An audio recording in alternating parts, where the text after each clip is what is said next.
Números no capítulo 5, nós começamos a mergulhar um pouco mais em algumas leis que nós já vimos, inclusive, nas reflexões em Levítico. Então, um exemplo, começamos esse capítulo dizendo assim, olha, o leproso e os impuros são lançados fora do arraial. Essa lei estava em vigor e aqui nós começamos a relembrar algumas leis e também a acrescentar mais adendos à lei no sentido de ter uma coisa mais justa. Eu vou te dar um exemplo, né? A partir do versículo 5 você ainda vai ver algumas coisas que foram vistas assim em Levítico, principalmente no Levítico 6, versículos 1 a 7, a lei sobre restituição. Exemplo, aqui ele dá um pouco mais de detalhes, olha, se você roubou, tem que restituir.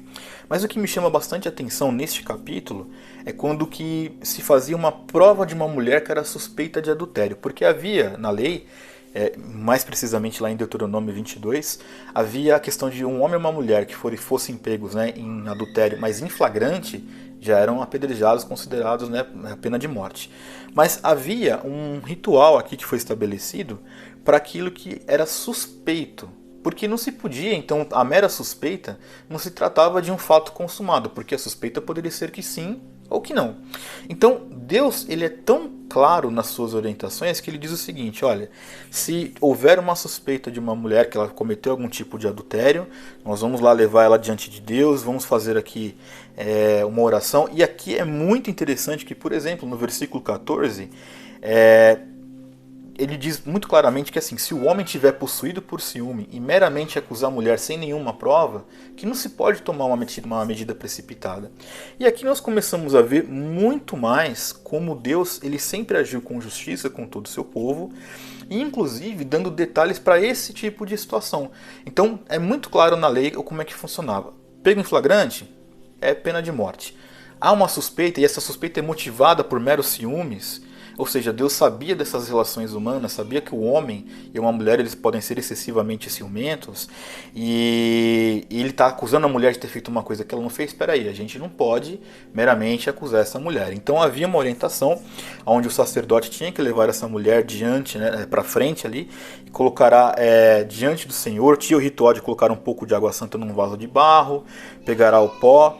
Enfim, há detalhes de como esse ritual era feito. Isso aponta para nós o quanto Deus é justo.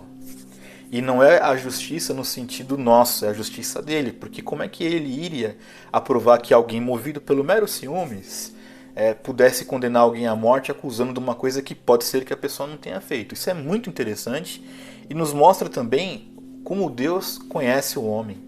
E como, claro, né, como ele está preocupado em não permitir que a natureza pecaminosa do homem e os seus excessos e seus erros venham a prejudicar primordialmente inocentes. Então, quando nós falamos de justiça, e esse senso de justiça eu acho maravilhoso aqui, ele ensina aos sacerdotes como que ele tem que agir quando quando uma mulher for acusada de adultério sem nenhuma testemunha e sem nenhuma prova.